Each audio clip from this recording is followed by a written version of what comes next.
د سیمهیزو ارګانونو مرستیال جوادي لوی څارنوالۍ ته معرفي شو. نن درته د معلوماتو ډکه ویډیو لرم، هیله ده تر پای وګورئ او د داسې تازه معلوماتو لپاره زما چینل سبسکرایب کړئ.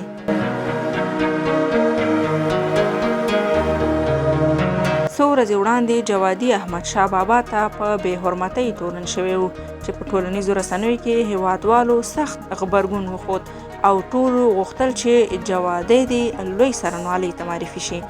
هماغه و چې د پارلمان غړی کمال ناصر اصولي د پارلمان د وکیلانو په مدد جوادي لوی څارنوالۍ ته معرفي کړو.